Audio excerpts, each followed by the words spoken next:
Hello guys, welcome to my YouTube channel. Today's we are learn about treatment modalities, जिसमें से first series अपन start कर रहे हैं ECT। सबसे पहले देखते हैं अपन ट्रीटमेंट मोडालिटीज़ में तीन चीज़ें पढ़ते हैं, फिजिकल या somatic therapy, second psychosocial therapy, third है ऑक्यूपेशनल थेरेपी। ठीक है, तो फिजिकल या सोमेटिक थेरेपी में क्या क्या पढ़ेंगे अपन? ECT पढ़ेंगे, इलेक्ट्रोकन्वल्सिव थेरेपी पढ़ेंगे, psychopharmacology and psycho surgery. And second में अपन देखते हैं साइकोसोशल थेरेपी में psychotherapy, behavioural therapy and other psychosocial therapy, जो कि अपन आगे डिस्कस करेंगे। और थर्ड है occupational therapy. So let's start the first topic is electroconvulsive therapy. So electroconvulsive therapy, सबसे पहले इंट्रोडक्शन देखते हैं। इंट्रोडक्शन क्या है कि it is a type of somatic treatment. क्या है ये? सोमेटिक ट्रीटमेंट का टाइप है। फर्स्ट इंट्रोड्यूस किया गया था बेनियन सर्लेटी। किसके थ्रू इंट्रोड्यूस किया गया था? बेनियन सर्लेटी 1938 में। ठीक है, from 1980 onward ECT is considered as unique psychiatric treatment. तब तक 1980 में क्या किया गया था कि इसे ऐसे कंसिडर किया गया था कि एक यूनिक साइकेट्रिक ट्रीटमेंट होता है। ठीक है, जो कि साइकिक कंडीशन को ट्रीट करता है। अब साइकिक कंडीशन क्या होती है? साइकिक कंडीशन में क्या होता है? साइकिक कंडीशन इज जिसके अंदर क्या होता है? डिसऑर्गेनाइज थिंकिंग होती है, डिटैचमेंट फ्रॉम वर्ड या विड्रॉल फ्रॉम सोसाइटी होता है, एंड हेलुसिनेशन होती है। ये कौन सी कंडीशन होती है? साइकोसिस। ठीक है, अब देखते हैं ECT की डेफिनेशन क्या होती है। तो ECT is a artificial induction of grand mal seizure through the application of electrical current to the brain. This current applied through the electrode that placed either unilateral or bilateral or frontotemporal region. तो क्या होता है ECT? ECT is artificial induction. इसमें क्या किया जाता है? Artificially induction किया जाता है, करंट का। ठीक है, जिसके थ्रू क्या किया जाता है? अपन इंड्यूस करते हैं ग्रैंड माल सीजर को। ग्रैंड माल सीजर क्या होता है? एक टाइप का टोनिक क्लोनिक सीजर होता है, जिसके थ्रू क्या किया जाता है? एंटायर ब्रेन को करंट पास आउट किया जाता है। ठीक है, तो इसमें क्या होता है कि कैसे करेंगे अपन कि यहाँ पे क्या करेंगे? इलेक्ट्रिकल जो इलेक्ट्रोड रहेंगे, ठीक है, जिसके थ्रू अपन क्या करेंगे? इलेक्ट्रिकल करंट को पास करेंगे टू द ब्रेन। तो क्या होता है? It is a artificial induction of grand mal seizure. क्या किया जाता है? ग्रैंड माल सीजर को इंड्यूस करेंगे, किसके थ्रू करेंगे? Application of electrical current to the brain. अब ये जो इलेक्ट्रोड होते हैं, ठीक है, इसको अप्लाई कहाँ कहाँ किया जाता है? प्लेस किया जाता है यूनिलेटरली मतलब जो नॉन डोमिनेंट पार्ट रहेगा वहाँ पे अपन इसको क्या करेंगे? प्लेस करेंगे। बायलेटरली या तो बोथ साइड क्या करेंगे? इसको प्लेस करेंगे। इसको आगे देखते हैं इसकी लोकेशन क्या क्या रहेगी, एंड देन देखते हैं इसका मोड ऑफ एक्शन है, कैसे वर्क करता है। तो इसका जो एग्जैक्ट मोड ऑफ एक्शन है क्या है? अननोन है। ठीक है, एग्जैक्ट अपन को इसके बारे में नहीं पता है कि कैसे वर्क करती है, लेकिन कुछ हाइपोथेसिस कहती है। क्या कहती है? Hypothesis state that ECT possibly affect the catecholamine pathway. अब कैटाकोलामाइन पाथवे क्या होता है? मेनली नोरेडिनेलिन। ठीक है, ये क्या करती है? जो एड्रेनालिन और नोरेडिनेलिन का पाथवे होता है उसको अफेक्ट करती है। ठीक है, कहाँ पर करती है? डायनसेफेलॉन के अंदर, लिम्बिक सिस्टम एंड हाइपोथैलेमस के अंदर। ठीक है, अब डायनसेफेलॉन के अंदर क्या होता है? ये किसको ये क्या काम करता है? सीजर जनरलाइजेशन अकर। यहाँ पे क्या अगर इसको अफेक्ट करेगा, जिसकी वजह से क्या होगा? जनरलाइज्ड सीजर कोस करेगा। ठीक है, अब जनरलाइज सीजर को क्या बोलते हैं अपन? अनदर नेम क्या है? टोनिक क्लोनिक सीजर, जो कि अपन ने ग्रैंड माल सीजर पहले पढ़ा है। ठीक है, देन लिम्बिक सिस्टम होता है। लिम्बिक सिस्टम जो रहता है वो रिस्पॉन्सिबल फॉर मूड डिसऑर्डर। जो भी मूड में चेंजेस होते हैं उसके लिए कौन सा सिस्टम रिस्पॉन्सिबल होता है? Limbic system.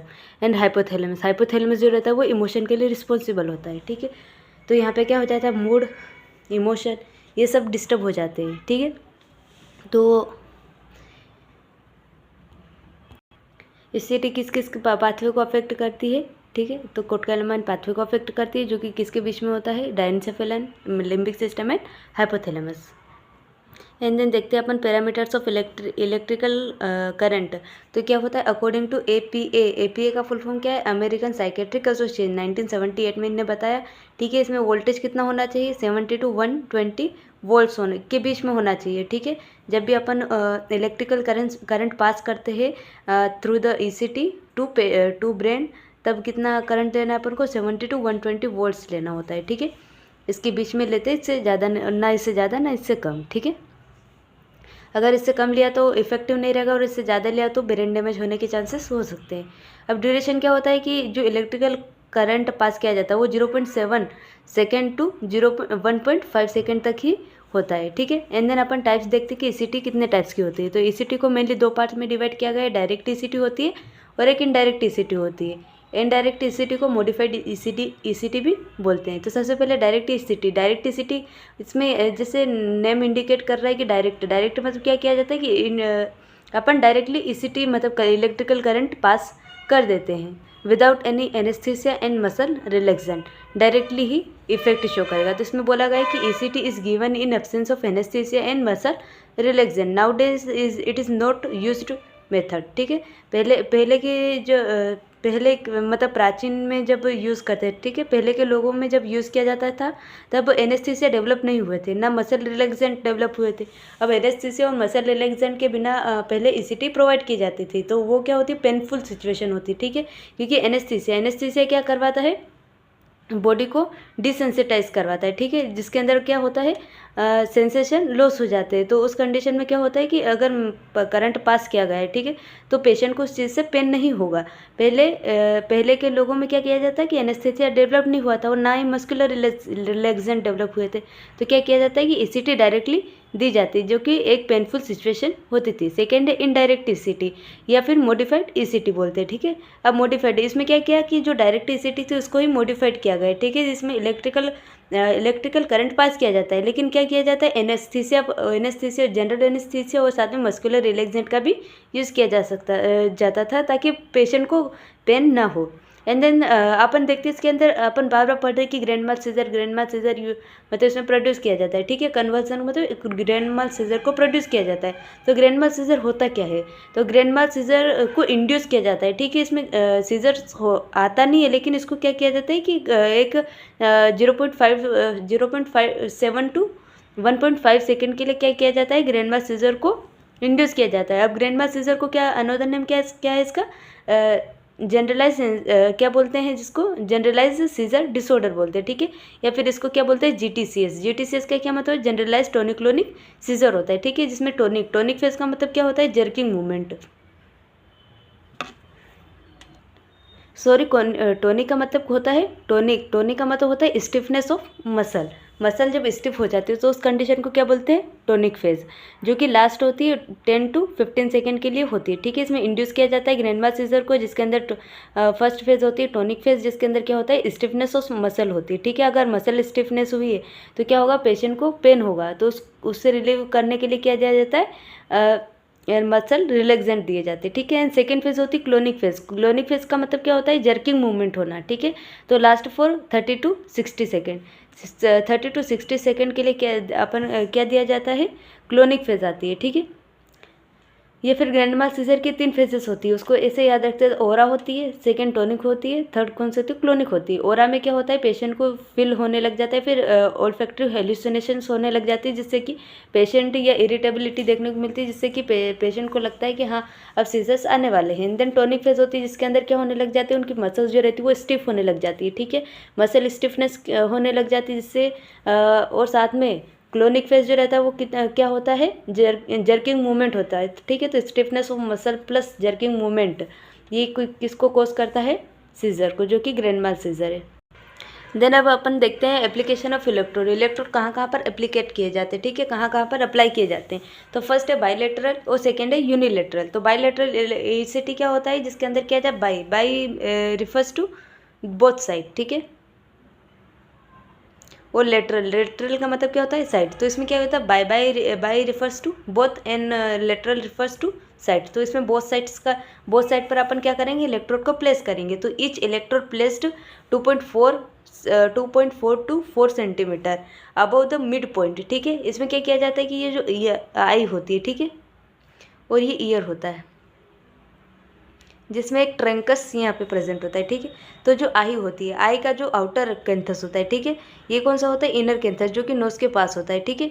अभी जो आउटर कैंथस होता है और जो इनर कैंथस होता है, ठीक है, इसके बाद जस्ट मिड पॉइंट पर, ठीक है, यहाँ से फिर अबव 2.4 टू 4 सेंटीमीटर क्या करेंगे, अबव दी अपन क्या करेंगे, इलेक्ट्रोड को अप्लाई करेंगे। तो यही होता है कि on the line of joining tragus of year, ये वाली ट्रेगस ऑफ ईयर बोलेंगे। एंड देन जो आई रहेगी, आई का कौन सा, आउटर कैंथस, तो एंड लेटरल कैंथस ऑफ आई, ठीक है, आउटर कैंथस भी बोलेंगे या फिर लेटरल कैंथस भी बोलेंगे। इसके बीच के जस्ट बीच के 2.4 to 4 सेंटीमीटर अबव क्या करेंगे अपन, यहाँ पे एक इलेक्ट्रोड प्लेस करेंगे और दूसरी साइड भी अपन इसी चीज़ को फॉलो करेंगे एंड देन का इलेक्ट्रोड प्लेस करेंगे।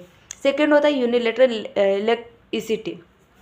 इसमें क्या किया जाता है कि electrode placed only one side of head, usually non dominant, ठीक है। क्या बोला गया है कि इसमें यूनी रिफर्स टू वन, ठीक है, and lateral refers to side. अगर किसी वन साइड पर अगर इलेक्ट्रोड को प्लेस करेंगे तो उसे क्या बोलेंगे, यूनिलेटरल ECT। इसमें क्या किया जाता है कि मेनली ये नॉन डोमिनेंट साइड पर ही इलेक्ट्रोड प्लेस किया जाता है, जो कि right side of the head in a right handed individual. जैसा कि अपन देखते हैं कि जो हेड मतलब जो ब्रेन होता है उसको दो हेमिस्फीयर में डिवाइड किया गया है, ठीक है। एक राइट हेमिस्फीयर होता है, एक लेफ्ट हेमिस्फीयर होता है, राइट हेमिस्फीयर और सेकेंड होता है लेफ्ट हेमिस्फीयर। तो जैसे कि एक कॉन्सेप्ट होता है जो कि राइट हेमिस्फीयर जो रहता है वो किसको कंट्रोल करता है, लेफ्ट बॉडी साइड को, ठीक है, और जो लेफ्ट हेमिस्फीयर होता है वो किसको कंट्रोल करता है, राइट बॉडी साइड को, ठीक है। तब जो राइट बॉडी साइड होता है, ठीक है, जो लेफ्ट हेमिस्फीयर होता है वो किसको कंट्रोल करता है, लेफ्ट बॉडी को, ठीक है। तो क्या हो गया, लेफ्ट बॉडी को कंट्रोल कर रहा है, मतलब लेफ्ट हैंडेड। तो उसमें क्या होता है कि वो जो लेफ्ट बॉडी होती है वो क्या होता है, उसको अपन नॉन डोमिनेंट बोल देंगे, ठीक है, क्योंकि वो वाला जो एरिया रहता है वो इतना मतलब वो इतना इफेक्टिवली बॉडी को कंट्रोल नहीं करता है। और जो लेफ्ट वाला हेमिस्फीयर होता है वो क्या करता है, राइट बॉडी पार्ट को कंट्रोल करता है, ठीक है। जैसे कि अपना राइट हैंडेड पर्सन, तो उसमें यही एग्जांपल दिया गया कि जैसे कि कोई राइट हैंडेड पर्सन है तो उसके क्या किया जाता है, राइट साइड में अपन क्या करेंगे, इलेक्ट्रोड को प्लेस करेंगे, बिकॉज क्या है वो नॉन डोमिनेंट पार्ट है। More safer because few side effect. अब इसमें क्या बोला कि ऊपर वाले में क्या है कि बायलेटरल है, मतलब बोथ साइड ये क्या करेगा, इफेक्ट शो करेगा, जिसकी वजह से क्या होंगे, उसके साइड इफेक्ट भी ज़्यादा होंगे। लेकिन अगर ये यूनिलेटरल है तो अगर एक साइड यूज़ कर रहे हैं तो इसमें साइड इफेक्ट क्या देखने को मिलेगा, बहुत कम। अब देन देखते हैं इसकी फ्रीक्वेंसी कितनी बार करवाना चाहिए, ठीक है। 6 to 10 टाइम सफिशिएंट होते हैं पेशेंट में, ठीक है। पर अगर पेशेंट में फिर भी साइकोसिस के सिम्टम दिख रहे हैं, ठीक है, और डिसऑर्गेनाइज्ड थिंकिंग और इसके अलावा सुसाइडल थॉट्स, बहुत सारी कंडीशंस जो कि साइकोसिस की होती है, ठीक है।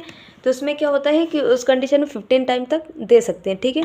और अगर फिर भी सही नहीं हो रहा है और मेडिकेशन का वो रिस्पॉन्स नहीं दे रहा है तो उस कंडीशन में क्या करेंगे, 20 to 25 टाइम्स तक भी कर सकते हो। और ECT की जो फ्रीक्वेंसी होती है वो 3 ECT इन अ वीक, एक वीक में 3 से ज़्यादा ECT नहीं देना होता है। देन देखते हैं इंडिकेशन क्या क्या होते हैं। तो major depressive disorder with suicidal thoughts, major depressive, ठीक है। तो मतलब क्या हो रहा है इसमें, डिप्रेशन जो हो रहा है सीवियर टाइप का हो रहा है, ठीक है। और इतना सीवियर टाइप का डिप्रेशन हो रहा है कि उसमें क्या हो रहा है, पर्सन को सुसाइडल थॉट्स आ रहे हैं। तो उस कंडीशन में क्या होता है कि पेशेंट जो रहता है वो सुसाइड अटेम्प्ट करने की कोशिश करता है। तो इस कंडीशन में क्या करते हैं, ECT देते हैं। ECT क्या करता है, यहाँ पे जो मतलब जो डिप्रेशन होता है, डिप्रेशन में क्या होता है कि जो सेरोटोनिन होता है और नोरेपिनेफ्रिन होता है, ठीक है।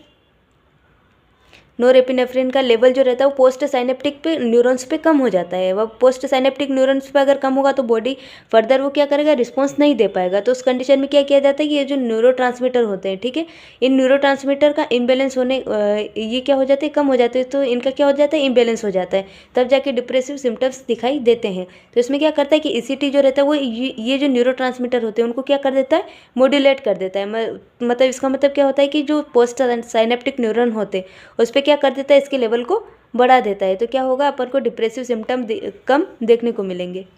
And then stuporous and catatonia. Stuporous क्या होता है, एक अनरिस्पॉन्सिवनेस की कंडीशन होती है, ठीक है। अनरिस्पॉन्सिव एंड नियर अनकॉन्शियसनेस की कंडीशन होती है, जिसके अंदर क्या होता है कि पेशेंट जो रहता है वो अपने सराउंडिंग के लिए क्या होता है, अनअवेयर होता है, ठीक है। और केटाटोनिया का मतलब क्या होता है, म्यूटिज्म होता है या इमोबिलिटी, मतलब पर्सन जो रहेगा वो एक ही पोजीशन को कंसीव करेगा, मतलब एक ही पोजीशन में रहेगा, वो ज़्यादा पोजीशन चेंजेस नहीं कर पाएगा। तो उस कंडीशन में क्या देंगे अपन, ECT। अब सीवियर साइकोसिस और ऑर्गेनिक साइकोसिस, इसमें क्या होता है कि डोपामिन का लेवल क्या हो जाता है, बहुत कम हो जाता है। फिर न्यूरोट्रांसमीटर इसमें क्या होते हैं, इम्बेलेंस हो जाते हैं, ठीक है। अब सीवियर साइकोसिस ये नॉर्मल कंडीशन में होता है। और ये जो ऑर्गेनिक साइकोसिस इसमें क्या होता है कि कोई सब्सटेंस यूज़ किया है पर्सन ने, ठीक है, सब्सटेंस यूज़ करने की वजह से वहाँ के जो केमिकल्स होते हैं उनमें क्या हो गया, केमिकल्स इम्बैलेंस हो गए, ठीक है, केमिकल्स लाइक न्यूरोट्रांसमीटर क्या हो गए, इम्बैलेंस हो गए, जिसकी वजह से क्या देखने को मिलेगा अपन को, साइकोटिक सिम्टम देखने को मिलेगा। तो उस कंडीशन में यूज़ करेंगे। पुअर ड्रग कंप्लायंसेस इन मेजर डिप्रेशन। अब एक होता है कंप्लायंस, तो कंप्लायंस होता है, उस सेकंड कौन सा होता है, एडहेरेंस होता है। तो कंप्लायंस का मतलब क्या होता है, कंप्लायंस का मतलब कि पर्सन जो रहता है वो अनेबल होता है, ठीक है, अनेबल टू टेक मेडिसिन। ये वॉलेंट्री हो सकता है या इनवॉलेंट्री हो सकता है। वॉलेंट्री का मतलब क्या होता है कि वो जानबूझ के दवाइयों को नहीं ले रहा है, या फिर इनवॉलेंट्री की भूले जा रहा है, ठीक है। तो क्या हो रहा है कि वो डिप्रेशन के सिम्टम डिसअपियर नहीं हो रहे क्योंकि मेडिकेशन सही से नहीं ले रहा है। तो उस कंडीशन में क्या करेंगे, पर्सन को ईसीटी प्रोवाइड करेंगे, ठीक है। अब इसके कुछ कॉन्ट्रा इंडिकेशन होते हैं। कॉन्ट्रा इंडिकेशन को दो पार्ट में डिवाइड किया गया, एक एब्सोल्यूट होता है, दूसरा कौन सा होता है, रिलेटिव होता है। एब्सोल्यूट का मतलब क्या होता है कि इस कंडीशन में देना ही नहीं है ईसीटी, ठीक है। और सेकंड रिलेटिव क्या है कि अपन कुछ प्रिकॉशन के साथ ईसीटी दे सकते हैं, ठीक है। तो एब्सोल्यूट में क्या होगा, रेज्ड आईसीपी में क्यों नहीं देंगे, बिकॉज क्या होता है कि जो जब भी अपन ईसीटी देते हैं, ठीक है, तो ईसीटी में क्या होता है, अपना सिंपैथेटिक नर्वस सिस्टम स्टिमुलेट होता है। अब जैसे कि पता है कि सिंपैथेटिक नर्वस सिस्टम क्या करवाता है, सारी चीज़ों को बढ़ा देता है, ठीक है, सारी चीज़ों को बढ़ा देगा। वैसे ही जो सीएसएफ का प्रोडक्शन होता है उसको भी बढ़ा देगा, ठीक है। तो वहाँ पे जो ब्लड वेसल्स होती है उसको कॉन्स्ट्रिक्ट करेगा। अब अगर ब्लड वेसल्स को कॉन्स्ट्रिक्ट किया तो क्या होगा कि वहाँ पे जो प्रेशर रहेगा, ठीक है, ब्लड वेसल्स के अंदर का प्रेशर भी बढ़ेगा और साथ में सीएसएफ का प्रोडक्शन भी बढ़ेगा, ठीक है। तो ब्लड प्रेशर की मतलब ब्लड वेसल अगर कॉन्ट्रैक्ट होगी तो क्या होगा, वहाँ पे प्रेशर और ज़्यादा बढ़ने के चांसेस होंगे, जिसकी वजह से क्या होगा, फर्दर और डैमेज देखने को मिल सकता है। सेकेंड है रिलेटिव में क्या होता है, सेरिब्रल एन्यूरिज्म। अगर सेरिब्रल एन्यूरिज्म का मतलब क्या होता है, एबनॉर्मल बल्जिंग होना ब्लड वेसल्स की, ठीक है, abnormal bulging of blood vessels. अब इस कंडीशन में क्या होता है कि अगर अपन ने ईसीटी दिया तो ईसीटी की वजह से कि सिंपैथेटिक नर्वस सिस्टम स्टिमुलेट होगा और इसकी वजह से क्या होगा, ब्लड वेसल्स जो रहती है वो कॉन्स्ट्रिक्ट हो जाती है, जिसकी वजह से वहाँ पे प्रेशर बढ़ेगा और ये ऑलरेडी बल्जिंग आउट है ब्लड वेसल्स। तो इसमें क्या होता है, ये ब्लड वेसल्स जो रहती है वो ऑलरेडी वीक हो चुकी है, ठीक है। सॉरी, यहाँ पे लिखने में नहीं आ रहा है, फिर भी लिख रही हूँ। यहाँ पे जो ब्लड वेसल्स रहती है वो क्या होने लग जाती है, वीक होने लग जाती है। अगर वीक होने लग जाएगी तो उसकी वजह से क्या होगा कि अगर यहाँ पे प्रेशर बढ़ा तो उसकी वजह से क्या देखने को मिलेगा अपन को, यहाँ पे ब्लड वेसल्स रप्चर हो सकती है, ठीक है। And then cerebral haemorrhage, cerebral का मतलब क्या होता है, ब्रेन, ठीक है। और हेमोरेज का मतलब क्या होता है कि वहाँ पे क्या हो रही है, ब्लीडिंग। अब वही कंडीशन है कि अगर अपन ने ईसीटी दिया, ईसीटी देंगे तो उसकी वजह से सिंपैथेटिक नर्वस सिस्टम स्टिमुलेट होगा और सिंपैथेटिक नर्वस सिस्टम जो रहता है वो ब्लड वेसल्स को कॉन्ट्रैक्ट करता है, ठीक है, कॉन्स्ट्रिक्ट करता है, जिसकी वजह से क्या होगा, प्रेशर और ज़्यादा बढ़ेगा और ज़्यादा वहाँ पे ब्लीडिंग होने के चांसेस देखने को मिल सकते हैं। एंड देन देखते हैं वहाँ पे अगर ब्रेन ट्यूमर हो जाता है, तो वहाँ पे क्या हो जाता है, ऑलरेडी ऑब्स्ट्रक्शन है, ठीक है। और अगर अपन ने ईसीटी दिया तो वहाँ पे जो स्पेसिफिक पोर्शन ऑफ ब्रेन होता है वहाँ पे क्या होता है, ब्लड प्रेशर या ब्लड सप्लाई जो रहती है वो क्या हो जाती है, स्टॉप हो जाती है, जिसकी वजह से क्या देखने को मिलता है, ब्रेन डैमेज देखने को मिल सकता है। एक्यूट मायोकार्डियल इन्फेक्शन वही कंडीशन है कि वेजोकंस्ट्रिक्शन की वजह से क्या होता है, ऑलरेडी यहाँ पे क्या होता है कि जो हार्ट की जो ब्लड वेसल्स होती है लाइक कोरोनरी आर्टरीज होती है उसके अंदर क्या होता है, वहाँ पे ब्लॉकेज हो जाता है। ब्लॉकेज होने की वजह से क्या होता है कि जो specific portion of the heart होता है वहाँ पे क्या होता है, ब्लड सप्लाई प्रॉपर नहीं पहुँच पाती है। अगर वहाँ पे ब्लड सप्लाई प्रॉपर नहीं पहुँचेगी तो उसकी कंडीशन में क्या होगा कि वहाँ की ब्लड वेसल्स जो रहती है वो क्या होने लग जाती है, डैमेज या फिर डेड होने लग जाती है, ठीक है। तो उस कंडीशन में ये होता है, लेकिन उसमें क्या होता है कि अपन को जल्दी से ब्लॉक को हटाने की ज़रूरत होती है। लेकिन अगर अपन ने ईसीटी दे दी, ठीक है, अगर कोरोनरी आर्टरी डिसीज का पेशेंट और ईसीटी दे दी तो उस कंडीशन में क्या होगा कि वहाँ पे और ज़्यादा प्रेशर बढ़ेगा तो और ज़्यादा ब्लड सप्लाई नहीं मिल पाएगी। अगर ब्लड सप्लाई नहीं मिलेगी तो हार्ट के सेल और फर्दर डैमेज होने के चांसेस हो सकते हैं। तो उस कंडीशन में भी अपन कॉन्ट्रा इंडिकेटेड रखते हैं। एंड देन देखते हैं कॉम्प्लिकेशन क्या क्या हो सकती है ईसीटी के। तो फर्स्ट कॉम्प्लिकेशन क्या है, कोई एज सच कोई कॉम्प्लिकेशन नहीं है, कॉम्प्लिकेशन होने के चांसेस बहुत कम ही है, जैसे कि लाइफ थ्रेटनिंग कंडीशन बहुत रेयर ही होती है। लेकिन अगर कोई ओल्डर पेशेंट साथ में ऑस्टियोपोरोसिस है, ठीक है, ओल्डर में अधिकतर में क्या होता है कि मतलब कुछ में ऑस्टियोपोरोसिस की कंडीशन डेवलप हो सकती है, ठीक है। तो अब ओल्डर पेशेंट है जिसकी बोन डेंसिटी क्या है, कम है, या ऑस्टियोपोरोसिस की कंडीशन है, तो उस कंडीशन में क्या होता है कि जब भी इलेक्ट्रिकल करंट को पास किया जाएगा तो वहाँ पे फ्रैक्चर होने के चांसेस हो सकते हैं। और अगर कोई पेशेंट ऐसा है कि जिसको हिस्ट्री ऑफ हार्ट डिसीज, डिसअरिथमिया है या रेस्पिरेटरी अरेस्ट है, तो वहाँ मतलब जो हार्ट डिसीज़ हो सकती है, डिसअरिथमिया है, तो उस कंडीशन में क्या क्या होने के चांसेस हो सकते हैं, रेस्पिरेटरी अरेस्ट। लेकिन ये सारी कंडीशन क्या है, रेयर है। एंड देन अपन देखते हैं साइड इफेक्ट क्या क्या होते हैं। तो first side effect transient confusion हो सकता है, रेस्टलेसनेस हो सकता है। बिकॉज क्या हुआ है, वहाँ पे इलेक्ट्रिकल करंट अचानक से पास हुई है, तो उसकी वजह से क्या होगा कि ब्रेन जो रहेगा वो डिसीजन मेकिंग करने में डिफ़िकल्टी होगी। तो वहाँ पे क्या देखने मिलेगा अपन को, कन्फ्यूज़न, ठीक है। और अगर इलेक्ट्रिकल करंट पास किया गया है, ठीक है, तो उसकी वजह से क्या होगा कि अपनी जो बॉडी रहेगी उसके ऊपर क्या होगा, मसल कॉन्ट्रैक्शन की वजह से क्या देखने को मिलेगा, रेस्टलेसनेस देखने को मिलेगा, हेडेक देखने को मिलेगा। बिकॉज क्या किया गया, वहाँ पे इलेक्ट्रोड को अप्लाई किया गया था, देन अचानक से इलेक्ट्रिकल करंट को पास किया गया, तो उस कंडीशन में क्या देखने मिलेगा, हेडेक। नोजिया देखने मिलेगा, बिकॉज यहाँ पे क्या होता है कि अगर डोपामिनर्जिक रिसेप्टर के ऊपर अगर इफेक्ट शो हुआ है, तो डोपामिनर्जिक रिसेप्टर जो रहता है वो सिटीजेड को स्टिमुलेट करता है, जिसकी वजह से क्या देखने को मिल सकता है, नोजिया। माइल्जिया देखने को मिलेगा, बिकॉज यहाँ पे क्या हुआ था कि स्टिफनेस ऑफ मसल हुई थी, ठीक है। अपन ने क्लोनिक फेस पढ़ी थी, टोनिक फेस पढ़ी थी, वहाँ पे जर्किंग और स्टिफनेस की वजह से क्या देखने को मिलेगा, माइल्जिया। रेट्रोग्रेड और एंटेरोग्रेड एमनेशिया, मतलब इसमें क्या होगा कि जो मतलब जो ड्यूरिंग जब ईसीटी चलती है, ठीक है, ड्यूरिंग ईसीटी का जो टाइम पीरियड होता है, ठीक है, वहाँ पे क्या होता है, पर्सन जो रहता है वो उस इवेंट को याद नहीं रख पाता, या फिर वो वाली कंडीशन डेवलप होगी, तो उसे क्या बोलेंगे, एमनेशिया, रेट्रोग्रेड एमनेशिया, या फिर मेमोरी लॉस होना। ड्राई माउथ रहेगा, बिकॉज यहाँ पे क्या किया गया था, अपन ने कुछ मेडिकेशन यूज़ करी थी, ठीक है, जिसके अंदर क्या करेंगे, अपन एंटीकोलिनर्जिक ड्रग्स का यूज़ करेंगे, ठीक है, तो वो आगे पढ़ेंगे। तो उसमें क्या होगा, एंटीकोलिनर्जिक ड्रग्स का साइड इफेक्ट होता है ड्राई माउथ करना, ठीक है। बिकॉज क्या करता है, वो मस्केनिक रिसेप्टर को ब्लॉक करता है, जो कि अपने जो सेलाइवरी ग्लैंड होती है वहाँ पे वो वर्क करता है, ठीक है, उसको कॉन्ट्रैक्ट करवाता है। तो उस कंडीशन में क्या होता है कि वहाँ पे कॉन्ट्रैक्ट नहीं करवाया, उसकी वजह से क्या होता है, ड्राई माउथ देखने को मिल सकता है। पाल्पिटेशन देखने को मिलेगा, टंग बाइट एंड इनकन्सिस्टेंसी भी देखने को मिल सकती है, बिकॉज क्या होगा, यहाँ पे सीजर्स के अंदर टंग बाइट के चांसेस होते हैं। देन अपन देखते हैं ईसीटी टीम में कौन कौन होते हैं, ठीक है। तो सबसे पहले देखते हैं साइकेट्रिस्ट होता है, ठीक है, जो कि general condition of the patient को क्या करेगा, वो असिस्ट करेगा।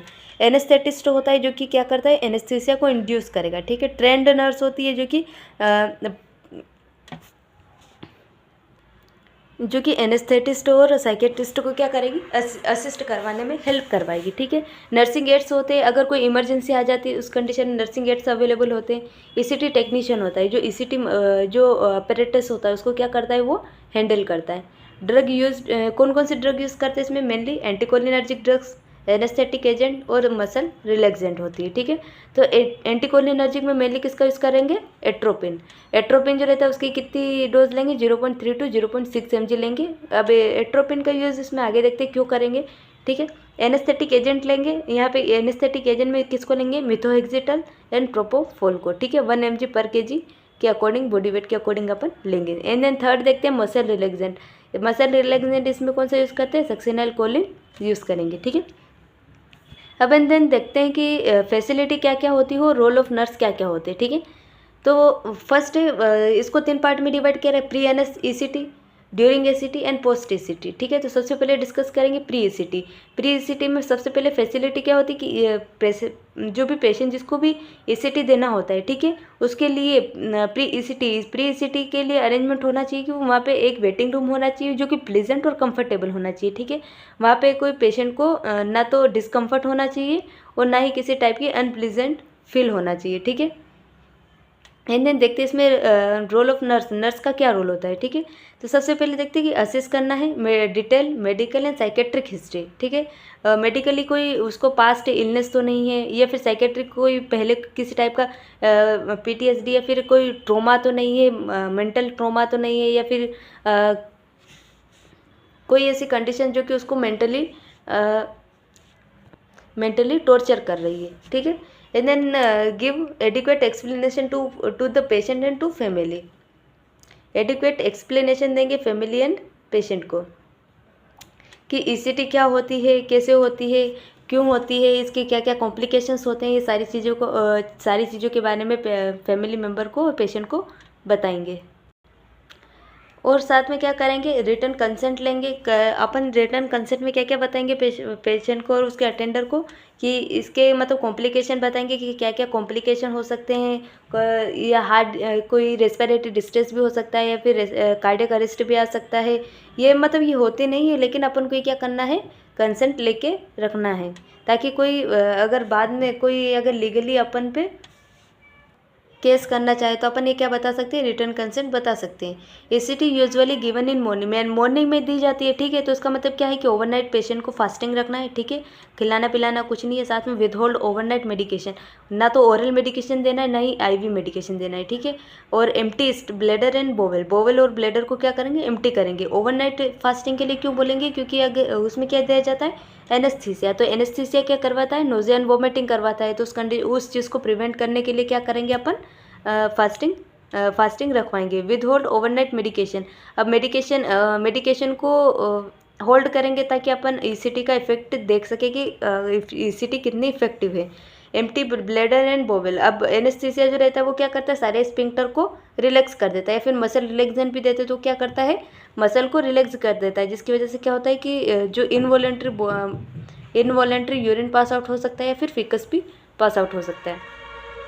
सारी ज्वेलरीज, प्रोस्थेसिस, कॉन्टैक्ट लेंस और सारी चीज़ों की जो कि पेशेंट ने वियर करी हुई होती है वो क्या करेंगे, उस चीज़ को रिमूव करेंगे। बिकॉज क्या यहाँ पे क्या देखने मिल सकता है, इंड्यूस सीजर होता है, तो उस कंडीशन में पेशेंट को इंजरी होने के चांसेस हो सकते हैं। बिफोर ईसीटी अपन क्या करेंगे, एट्रोपिन दे के रखेंगे 0.6 mg IM, ठीक है। एंड देन अगर सबक्यूट दे रहे तो 30 मिनट पहले, और अगर आईवी दे रहे तो जस्ट बिफोर ईसीटी, ठीक है। वे क्यों देते हैं, इसके दो काम होते हैं। क्या करता है, एट्रोपिन ओरल सिक्रेशन को कम करता है। अगर ओरल सिक्रेशन कम हो गए तो इसका मतलब क्या होता है, एस्पिरेशन के चांसेस क्या हो जाते हैं, कम हो जाते हैं। पेशेंट एस्पिरेट नहीं करेगा, ठीक है। अगर एस्पिरेट नहीं करेगा तो लंग्स में प्रॉब्लम है, जैसे कि निमोनिया होने के चांसेस कम हो जाएंगे, ठीक है। या फिर बहुत सारी कंडीशंस होती है जो कि एस्पिरेशन की वजह से होती है, वो नहीं होगी। प्रिवेंट वेगल स्टिमुलेशन, अगर वेगल स्टिमुलेशन को प्रिवेंट कर दे, इसका मतलब ये है कि क्या करेगी, कार्डियक अरेस्ट को रोकेगी, ठीक है। वेगल स्टिमुलेशन को ये क्या करता है, प्रिवेंट करता है। ड्यूरिंग ईसीटी, अब ड्यूरिंग ईसीटी इसमें क्या होता है, फैसिलिटी क्या क्या होती है, सारी फैसिलिटी अवेलेबल होनी चाहिए, या जैसे कि सक्शन मशीन होना चाहिए, ऑक्सीजन, वेंटिलेटर, सारी चीज़ें अवेलेबल होना चाहिए। तो ये क्या होना चाहिए, वेल इक्विप्ड होना चाहिए। इसमें रोल ऑफ नर्स क्या होता है, मेंटेन करना है पेशेंट का एयरवे, ठीक है। अप्लाई माउथ गैग को अप्लाई करना है, क्यों करना है, क्योंकि यहाँ पे क्या होता है, सीजर की वजह से टंग बाइट होने के चांसेस होते हैं। तो उस कंडीशन में अगर अपन माउथ गैग को अप्लाई कर देंगे तो माउथ गैग की वजह से क्या होगा, टंग बाइट नहीं कर पाएगा, या फिर टंग बाइट को प्रिवेंट करना है। मॉनिटर करना है वोल्टेज एंड इंटेंसिटी, अब इसमें देखना है अपन को कि अकॉर्डिंग टू प्रिस्क्रिप्शन वोल्टेज जा रहा है, और इंटेंसिटी मतलब कितने टाइम के लिए वो जा रहा है, ठीक है। इसमें वोल्टेज कितना देना होता है, 70 to 120 वोल्टेज तक अपन को देना होता है। और इंटेंसिटी क्या होती है इसकी, 0.7 to 1.5 सेकेंड तक होती है, ठीक है। अप्लाई इलेक्ट्रोड, यहाँ पे इलेक्ट्रोड का एप्लीकेशन जो होना चाहिए वो अकॉर्डिंग टू प्रिस्क्रिप्शन, जैसे कि बायलैटरली है या यूनिलैटरली है, या फिर फ्रंटो टेम्पोरल रीजन पे है, इन चीज़ों को अपन को असिस्ट करना है। मॉनिटर करना है सीजस एक्टिविटी कितनी हो रही है, कब हो रही है, कैसे हो रही है, इसकी इंटेंसिटी क्या है, ड्यूरेशन क्या है, सारी चीज़ों को मॉनिटर करना है। इसके अलावा मॉनिटर करना है वाइटल साइन को, सीजस एक्टिविटी को, ईसीजी को और ऑक्सीजन सेचुरेशन को, ठीक है। वाइटल साइन में क्या क्या देखेंगे यहाँ पे, टेम्परेचर, बीपी, पल्स रेट और हार्ट रेट, इन सब चीज़ों को मॉनिटर करेंगे। साथ में सीजस एक्टिविटी को कितने टाइप का मतलब टोनिक क्लोनिक सीजर्स की एक्टिविटी देखेंगे, जिसमें टोनिक फेज कितनी देर तक है, क्लोनिक फेज कितनी देर तक है, सारी चीज़ों को असेस करेंगे। ईसीजी देखेंगे, ईसीजी में अपन क्या करते हैं, ईसीजी में कार्डियक रिदम देखते हैं। बिकॉज इसमें क्या होता है कि इसमें अपन ने कॉम्प्लिकेशन पढ़ा कि कार्डियक अरेस्ट के चांसेस हो सकते हैं, तो उसमें क्या करेंगे, अपन कार्डियक को पहले से ही असेस मॉनिटर करते रहेंगे, जिससे कि अपन चांसेस को प्रिवेंट कर सकें। ऑक्सीजन सेचुरेशन को मॉनिटर करेंगे, बिकॉज इसमें क्या होता है कि अपन एनेस्थीसिया का यूज़ करते हैं। तो एनेस्थीसिया जो रहती है वो क्या करती है, जो लंग्स की मसल होती है और जो डायफ्राम होता है उसमें जो मसल्स होती है उसको क्या कर देता है, रिलैक्स कर देता है। तो इसकी वजह से क्या होता है, रेस्पिरेटरी डिप्रेशन होने के चांसेस हो सकते हैं। तो रेस्पिरेटरी डिप्रेशन होगा तो उसका क्या होगा, कॉम्प्लिकेशन, ऑक्सीजन सेचुरेशन कम हो जाएगा, ठीक है। तो रेस्पिरेटरी डिप्रेशन को रोकने के लिए, ऑक्सीजन सेचुरेशन को मेंटेन करने के लिए क्या करेंगे, अपन ऑक्सीजन सेचुरेशन को मॉनिटर करेंगे।